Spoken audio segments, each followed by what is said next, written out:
You know the feeling. You did everything exactly right. You graduated, you landed a real job, and you started making your payments. But every single month, a huge chunk of your paycheck just completely disappears. And somehow, even after years of dutifully paying it down, that loan balance barely moves an inch. Well, if you're feeling frustrated right now, I need you to know you're not crazy. The system actually wasn't designed to be paid off fast. It was built in a way that kind of keeps you paying for as long as possible. To really understand what we're up against here, we have to look at the massive scale of this crisis. Get this, right now, 42.5 million Americans collectively owe a staggering $1.797 trillion in federal and private student debt. To put that into perspective, over 16% of all American adults are carrying this weight around. This is a massive system-wide issue affecting millions of households, and it's literally keeping people from buying homes, starting businesses, or, simply breathing easy at the end of the month. So welcome to this explainer. Think of today as your ultimate survival guide for navigating the massive legislative and repayment shifts happening right now in 2026. The rules of the game are fundamentally changing this year, and honestly, relying on outdated information could literally cost you thousands of dollars. We're going to cut through the noise, translate all that complex bureaucratic jargon into plain English, and help you take control of your financial future. Okay, let's dive into this. Here is our survival guide roadmap. First, the student debt crisis. Second, escaping default. Third, the new RAP plan. Fourth, public service loan forgiveness. And finally, the truth about bankruptcy. First up, Section 1, the student debt crisis. If you have been banging your head against the wall trying to get answers from your loan servicer, you are definitely not the only one. Data straight from the Consumer Financial Protection Bureau shows a massive spike in complaints about federal student loans. In just the past year alone, the CFPB received a record-breaking 25,000 complaints, and most of those are pointed squarely at major servicers like Mohila and Nelnet. Borrowers are dealing with lost money, delayed refunds, and some can't even submit a basic payment. I point this out to prove a really vital point. The system's issues are systemic. If your account is messed up right now, it's likely not your fault. Moving right along to Section 2, escaping default. This part is incredibly urgent. The Department of Education's pause on collections starting in January 2026, that's strictly temporary. When aggressive collections fully resume, borrowers in default are facing wage garnishment and the outright loss of their tax refunds. If you're facing default, you essentially have two primary lifelines to escape it.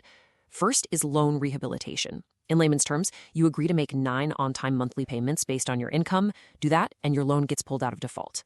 The second option is loan consolidation. This one's faster. You basically take out one brand new federal loan to pay off all your old defaulted ones, and boom, it instantly brings your account to good standing. Both have pros and cons, for sure, but picking one is absolutely critical before collections restart. All right, Section 3. Let's meet the new RAP plan. Now, what's really interesting about this year is how dramatically the landscape is shifting.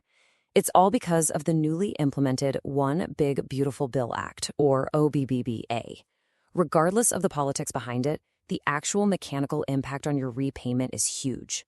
The old alphabet soup of repayment plans, PAYE, ICR, SAVE, IBR, is dying. Good riddance, honestly, it was incredibly confusing. For loans disbursed after July 1, 2026, the new Repayment Assistance Plan, or RAP, is going to be your only income-driven option. And hey, if you're currently on an older plan like PAYE or ICR, you're going to be forced to transition over by July 1, 2028. The old system is packing its bags. So what does REP actually do for your wallet? Let's break it down. Your monthly payment is capped at 1 to 10% of your adjusted gross income, which is basically your total income minus some specific deductions. There's a $10 minimum payment, and here's a nice perk. You get $50 off your base payment for every dependent you have. But honestly, the absolute best feature, it protects you from runaway interest. Yes, as long as you make your calculated monthly payment on time, your total loan balance will not grow, even if your payment doesn't cover all the interest for that month. It finally stops the bleeding. Which brings us to Section 4, Public Service Loan Forgiveness. If you work for the government or a nonprofit, listen up, because this is a massive, incredibly underused benefit. Take a borrower like Jessica from one of our sources. She works in a nonprofit marketing department. Once she finally understood PSLF, she realized her remaining $36,000 balance would be completely forgiven in just 4 years. No way, right? Well, here is your step-by-step tutorial on how to do the same thing. Step 1. Create or update your FSA ID on studentaid.gov. Step 2. Confirm your employer qualifies using their employer eligibility tool. Step 3. Submit an employer certification form annually. Seriously, Do not wait 10 years to do this. Submit it every single year to track your progress. And step 4, apply for full forgiveness after making 120 qualifying payments. Also, you've got to keep in mind a crucial 2026 rule change. The Department of Education can now disqualify organizations that have a substantial illegal purpose. So always verify your employer status. Look, timing is literally everything right now. If you need to consolidate your loans to qualify for PSLF, you've got to watch these deadlines. If you consolidate before April 1, 2026, you can still access some of those older repayment plans if you want them. But if you consolidate after July 1, 2026, you are locked exclusively into the new ART plan. Understanding exactly when to pull the trigger on consolidation is absolutely critical for your long-term strategy. And finally, Section 5, the bankruptcy option. Now we're going to tackle one of the most persistent and frankly damaging myths in all of consumer finance. Are student loans automatically discharged when you file for bankruptcy? So the crucial point is no, they are absolutely not automatic. Unlike credit card debt or old medical bills, you can't just list student loans on your standard paperwork and watch them magically vanish.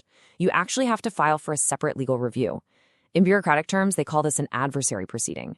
A bankruptcy judge has to specifically look at your loans to see if they meet the threshold for relief. To actually get that relief, you have to prove something called undue hardship. And historically, this was almost impossible. But recently, new guidance from the Department of Justice and the Department of Education has kind of streamlined the whole thing. Now you complete a relatively simple attestation form. You outline your income, your expenses, and your past efforts to repay the debt. Then government attorneys review this form and recommend to the judge whether you should get a full discharge or even a partial discharge if your balance is just totally overwhelming. So it's no longer impossible. It is a very realistic option for folks in severe, long-term financial strain. Wow, okay, we've covered a ton of ground today. From dodging default and wrapping our heads around the new RAP plan to navigating PSLF and the harsh realities of bankruptcy. But here's the thing. Just knowing the rules isn't enough. You have to act on them. So I'm going to leave you with this final question. Have you checked your loan servicer portal today? Do you even know who holds your loan right now, what plan you're on, or when your specific deadlines are? Please, don't just wait around for the system to fix itself. Log in today, take control of your financial future, and make a solid plan before those massive July 2026 deadlines creep up on you. Thanks so much for learning with us, and we'll catch you on the next Explainer.